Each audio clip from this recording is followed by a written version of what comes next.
Hello tout le monde, bienvenue sur la chaîne, c'est Yemina ici, j'espère que vous allez bien. Je vous retrouve aujourd'hui avec une nouvelle vidéo.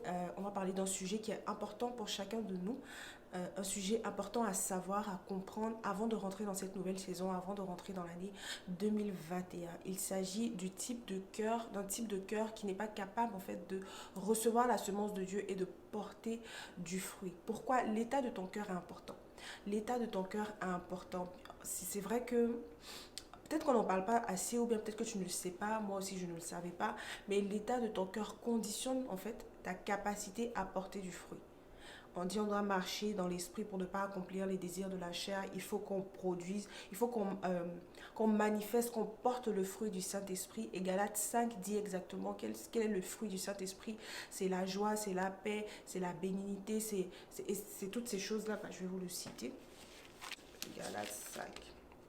La parole dit, mais le fruit de l'esprit, c'est l'amour, la joie, la paix, la patience, la bonté, la bénignité, la fidélité, la douceur, la tempérance. C'est là le fruit de l'esprit, pas les fruits de l'esprit, le fruit de l'esprit. Et l'état de notre cœur, en fait, c'est quand on parle de fruit, autant donner toute la métaphore, quand on parle de fruit, c'est qu'il y a un arbre ou c'est qu'il y a une plante. Et s'il y a une plante, c'est qu'il y a un sol et qu'il y a une graine.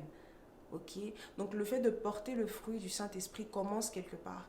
Et l'état de notre cœur, en fait, ou notre cœur, c'est la terre qui va recevoir la semence de Dieu et qui va pouvoir porter ce fruit de l'Esprit. Donc si dans ton cœur, il n'y a pas de joie, il n'y a pas de paix, il n'y a pas de patience, il n'y a pas de maîtrise de soi, donc la tempérance, etc., c'est qu'il n'y a pas eu en fait germination et c'est qu'il n'y a pas eu ce processus-là qui est l'œuvre du Saint-Esprit pour pouvoir arriver à une situation ou à un état de cœur qui porte la joie, qui peut ressentir la joie, qui peut donner la joie, qui est patient, qui est doux, qui est tempérant, etc. Est-ce qu'on voit un peu? Donc aujourd'hui, ce dont je veux parler, c'est l'état de ton cœur et le processus derrière pour que tu puisses comprendre et tu puisses laisser le Saint-Esprit faire ce travail en toi de sorte que tu puisses aussi arriver à porter ces fruits-là. Tout le monde aspire à la joie, tout le monde aspire à la patience, tout le monde aspire à la maîtrise de soi, mais il y a des personnes qui ne sont pas à même de manifester ces choses. Malgré toute la bonne volonté que tu as, tu n'es pas à même de manifester ce fruit de l'esprit-là. Pourquoi? Il y a plusieurs raisons, mais l'une des raisons, ça peut être l'état de ton cœur. Ok, et on va voir ce que la parole en dit. On va dans Marc chapitre 4, à partir du verset 1 jusqu'au verset 6. Marc 4, du verset 1 au verset 6. La Bible dit, Jésus se mit de nouveau à enseigner au bord de la mer. Une grande foule s'étant assemblée auprès de lui, il monta, il s'assit dans une barque sur la mer. Toute la foule était à terre sur le rivage. Il leur enseigna beaucoup de choses en paraboles, et il leur dit dans son enseignement, écoutez, un semeur sortit pour semer. Comme il semait, une partie de la semence tomba le long du chemin. Les oiseaux vinrent et la mangèrent. Une autre partie tomba dans un endroit pierreux, où il n'y avait pas beaucoup de terre, où elle n'avait pas beaucoup de terre. Elle leva aussitôt, parce qu'elle ne trouva pas un sol profond. Mais, quand le soleil parut, elle fut brûlée et sécha, faute de racines.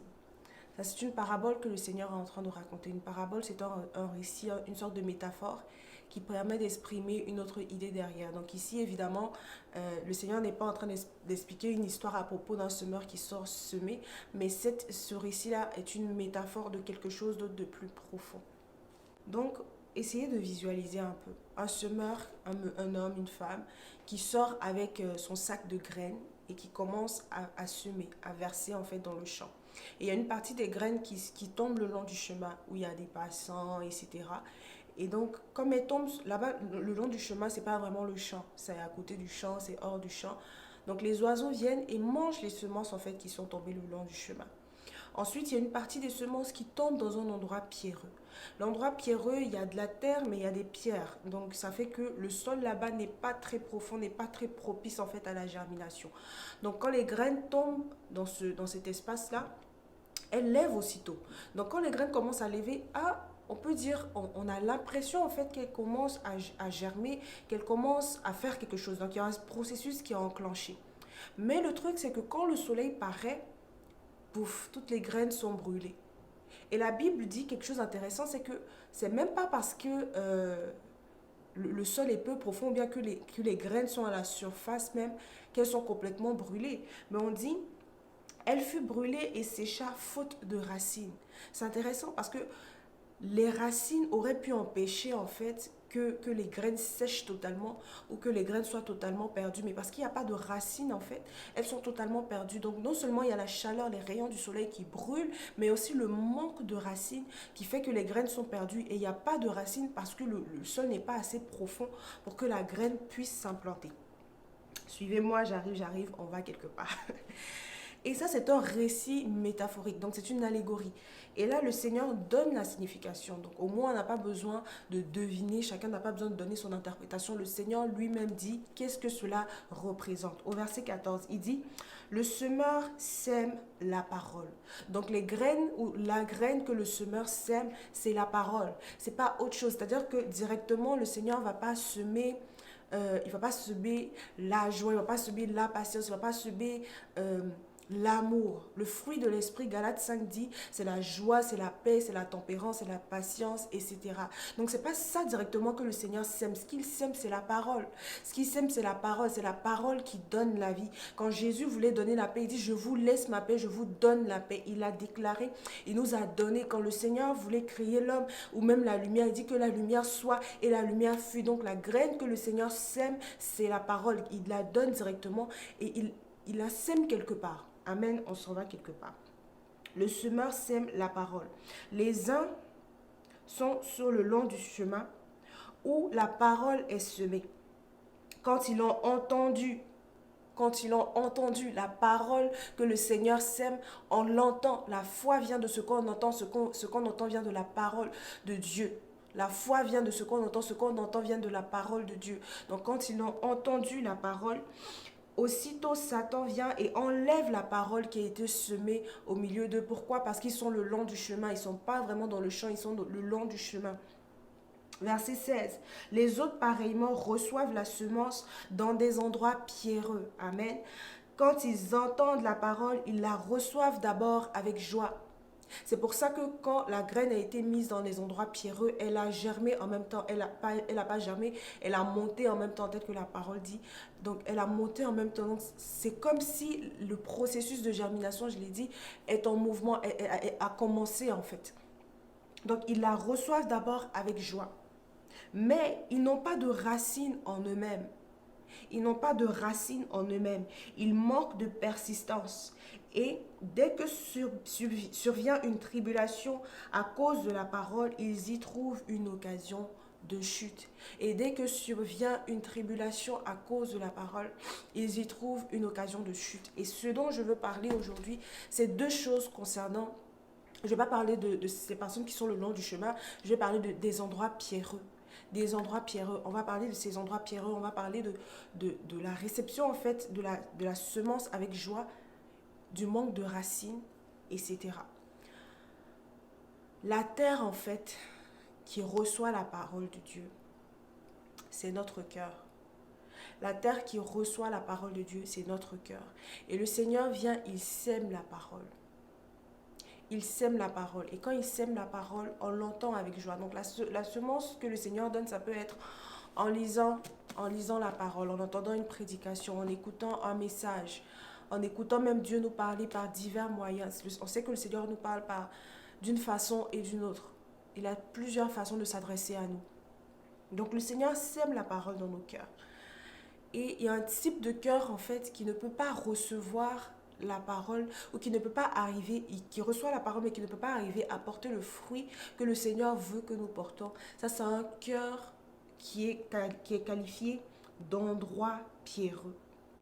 Il y a des cœurs qui sont semblables à des endroits pierreux. Et ces endroits-là, ils sont caractérisés par quoi? Bon, la présence de pierre, ça c'est un. Donc c'est la dureté du sol. Deux, le sol n'est pas profond, comme la Bible le dit. Et donc ça empêche la graine d'avoir des racines. Et ça, ce sont deux caractéristiques majeures d'un endroit pierreux. Je me demandais en fait, qu'est-ce que représente, c'est quoi ces endroits pierreux-là? Qu'est-ce que avoir un cœur de pierre, qu'est-ce que ça veut dire? La Bible en parle aussi. Et on va aller dans Ézéchiel 36, verset 26. La Bible dit, je vous donnerai un cœur nouveau et je mettrai en vous un esprit nouveau. J'ôterai de votre corps le cœur de pierre et je vous donnerai un cœur de chair. Je mettrai mon esprit en vous et je ferai en sorte que vous suiviez mes ordonnances et que vous observiez et pratiquiez mes lois. Ça, c'est sûr, on est dans l'Ancien Testament. Ce que le Seigneur est en train de dire ici, c'est qu'il existe un type de cœur qui n'est pas sensible à sa voix, qui n'est pas sensible aux choses divines, qui est une entrave en fait au mouvement du Saint-Esprit, qui est une entrave à la vie selon tel qu'il l'a défini.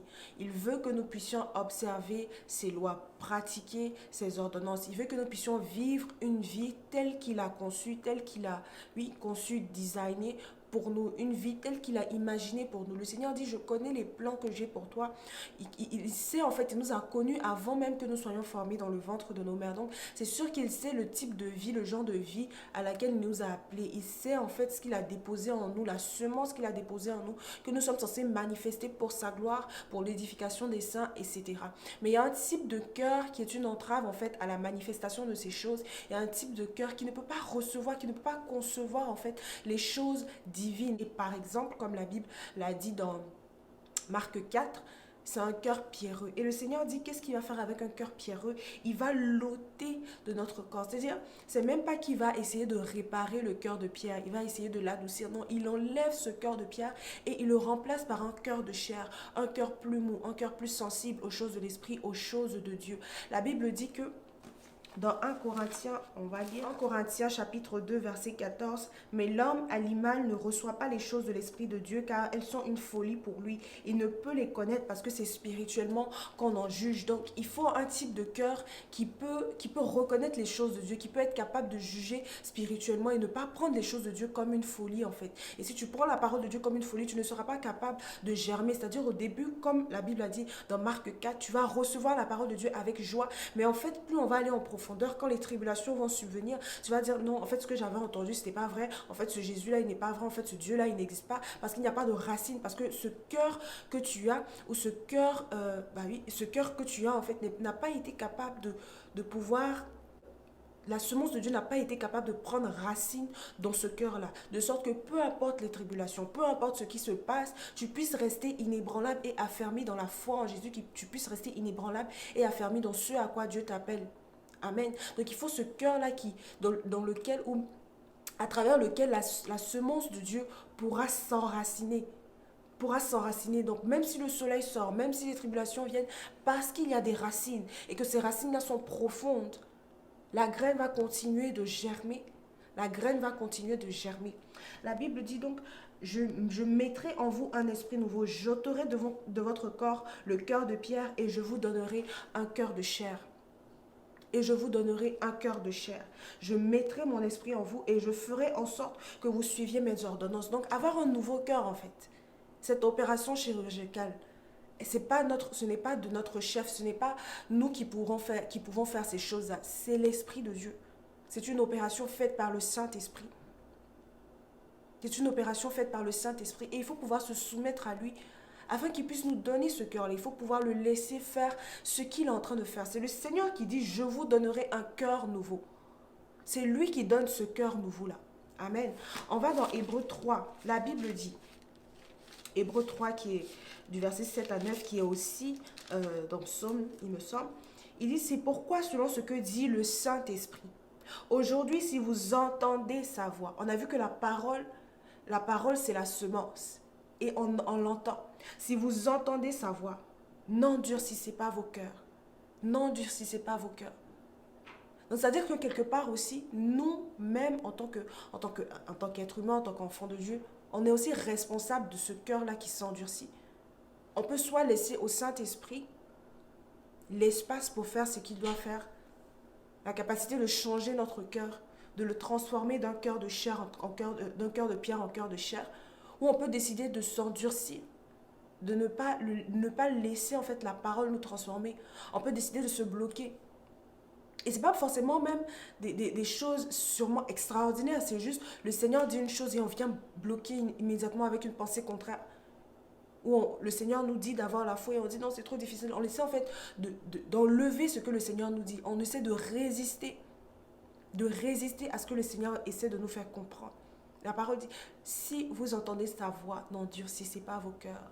N'endurcissez pas vos cœurs. Parce que si tu endurcis ton cœur, tu ne peux pas recevoir pleinement la parole. On dit des endroits pierreux. Donc, ce n'est pas sur une pierre, amen, qui est débauchée. Ce n'est pas sur une pierre que la semence est tombée. C'est dans un endroit pierreux. Donc, c'est-à-dire, c'est un mix de terre et de pierre. De terre et de pierre. Donc la graine peut tomber, elle va commencer, mais elle ne va pas terminer le processus de germination. Elle sera brûlée quand le soleil va sortir parce qu'il n'y a pas de racines. Il n'y a pas de racines parce que le sol n'est pas assez profond. Donc peut-être même il y a de petites racines, mais il faut de grandes racines. Si on voit les grands arbres, ils ont des racines profondes et énormes comme ça. Même des petites plantes, elles peuvent avoir des racines aussi grandes que ça. Donc la profondeur du cœur, la profondeur de la terre, elle permet aux racines de se développer. Mais on dit que les endroits pierreux sont peu profonds. Donc, ils ne peuvent même pas permettre à la semence de l'Éternel de continuer son processus. Amen. Avant de rentrer dans l'année 2021, moi-même, vous savez, les vidéos que je mets, moi-même, je les réécoute. Parce que si je parle de la foi, je serai testée dans ma foi. Si je parle si je parle de la fatigue émotionnelle, je serai tentée par ça. Et les choses dont je vous parle, c'est des choses qui viennent me challenger à moi-même. Donc les conseils et ce que le Saint-Esprit est en train de vous donner maintenant, moi aussi ça me sert à moi-même. Donc on est tous à peu près dans le même bateau. Vous voyez, on est tous à peu près dans la même situation. Je dis à peu près parce qu'évidemment, avec les tribulations qu'on a vécues, notre propre histoire avec Dieu, on n'a peut-être pas la même façon de gérer plusieurs situations, on n'a pas la même façon de réagir à la pression, on n'a pas la même façon de réagir à plusieurs choses qui arrivent dans nos vies. Mais une chose est sûre, c'est qu'on passe tous, notre foi va être testée. L'état de notre cœur va être testé. Et il faut continuellement laisser la place au Saint-Esprit de faire ce qu'il a envie de faire dans nos vies, de nous toucher, de nous transformer. Si vous entendez la voix du Seigneur, si vous entendez la parole, c'est la semence. Si vous l'entendez, n'endurcissez pas vos cœurs. La parole dit, n'endurcissez pas vos cœurs. La parole dit, laissez-le opérer en fait cette chose-là. Parce que si tu n'as pas un cœur de chair, si tu n'as pas un cœur qui est sensible aux choses de l'esprit, si tu n'as pas un cœur qui peut recevoir la semence et dans lequel la semence de Dieu peut prendre racine, tu ne pourras pas germer. Cette parole de Dieu ne pourra pas germer et tu ne pourras pas porter le fruit de l'esprit. La paix que le Seigneur donne, c'est partie d'une semence. La joie que le Seigneur donne est partie d'une semence. Amen. Et l'état de notre cœur, on ne pourra pas germer. On ne pourra pas germer. On ne pourra pas porter du fruit. On ne pourra pas grandir si on n'a pas un cœur qui est sensible aux choses de l'esprit, si on n'a pas un cœur de chair. Et un cœur de chair, c'est une opération en fait du Saint-Esprit. C'est ce que Ézéchiel 36, 26 dit. Il y a aussi Ézéchiel 11, 19. Ézéchiel 11, 19 qui dit « Je leur donnerai un même cœur et je mettrai en vous un esprit nouveau. J'ôterai de leur corps le cœur de pierre et je leur donnerai un cœur de chair afin qu'ils suivent mes ordonnances, qu'ils observent et pratiquent mes lois. Ils seront mon peuple et je serai leur Dieu. » Donc, la raison pour laquelle le Seigneur donne ce cœur de chair, c'est afin que tu puisses suivre ses ordonnances. Tu as besoin de cette opération chirurgicale. Là, j'en ai besoin pour pouvoir suivre les ordonnances du Seigneur, pour pouvoir pratiquer ses lois, pour être son peuple, pour qu'il soit notre Dieu. Il faut qu'on ait ce cœur-là qui est semblable au sien. Amen. N'endurcissons pas notre cœur. Quand on entend la parole de Dieu, n'endurcissons pas notre cœur. Parce que cela va conditionner notre capacité à porter le fruit. À porter la graine d'abord, la semence. À ce qu'elle continue, à ce qu'elle germe, à ce qu'elle grandisse et à ce qu'elle même porte du fruit. Amen. Donc c'est l'exhortation que je voulais t'apporter ce matin.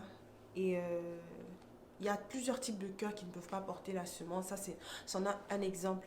Donc, si c'est ton cas, vraiment, je t'encourage à inviter le Saint-Esprit, à inviter le Seigneur à venir changer ce cœur-là, à venir te donner ce cœur de chair qui est sensible à ces choses, qui est sensible à sa voix, qui est sensible à sa parole, qui pourra recevoir, en fait, ce qu'il est en train de déclarer dans nos vies, qui pourra recevoir la parole de Dieu, qui pourra être sensible et qui peut, en fait, juger de ces choses spirituelles-là. Tu ne vas pas recevoir la parole de Dieu comme une folie, mais tu vas la recevoir comme étant une personne spirituellement mature ou spirituellement in tune, spirituellement alerte, et tu pourras porter le fruit en fait que le Seigneur veut que tu portes. S'il y a une moisson qui nous attend l'année prochaine, ça commence par une semence. Et cette semence, ça doit tomber dans des cœurs qui sont des cœurs de chair, dans des cœurs qui sont à même de recevoir ce que le Seigneur a prévu pour nous. Amen. Donc je priais pour toi, Seigneur, pour cette personne qui a endurci son cœur, qui n'arrive pas à concevoir ta parole. Père, je prie au nom de Jésus que tu puisses lui donner un cœur de chair, que tu puisses tu puisses faire cette opération chirurgicale, changer, Seigneur, ce cœur de pierre, le remplacer par un cœur de chair, afin que cette personne puisse te servir, afin que cette personne puisse obéir à tes lois, afin que, Seigneur, cette personne soit de ton peuple, soit ton enfant et que tu sois son Dieu, Seigneur. Père, nous sommes appelés à porter le fruit, nous sommes appelés à manifester le fruit du Saint-Esprit selon ce que Galates 5 dit. Père, ce n'est pas facile pour des hommes comme nous, mais tout est possible à Dieu. C'est impossible aux hommes, mais c'est possible à Dieu, Seigneur. Afin que notre foi soit en mouvement, afin que notre foi soit active, Seigneur, donne-nous un cœur qui puisse porter ta semence, Seigneur, et qui puisse être soumis à toi, soumis à ton esprit. Ce n'est pas l'œuvre d'un homme, ce n'est pas l'œuvre d'une femme, c'est l'œuvre de Dieu, c'est l'œuvre du Saint-Esprit, Seigneur. Nous nous soumettons à toi et que nous ayons ces cœurs qui reflètent ta gloire, ces cœurs qui te recherchent, ces cœurs qui portent ta semence au nom de Jésus. Donc je vous souhaite vraiment de passer une très belle semaine dans la paix du Seigneur, dans la joie, dans l'amour, cet amour, cette paix, cette joie qui ne viennent pas d'en haut mais qui sont des dons du Père. Et on se retrouve la semaine prochaine pour une nouvelle vidéo. Et dernière chose, vraiment ne stressez pas par rapport à 2021, vraiment passez le plus de temps possible dans la présence de Dieu. Il va vous donner cette paix, cette clarté dont vous avez besoin pour évoluer. Que Dieu vous bénisse. Love you. Bye.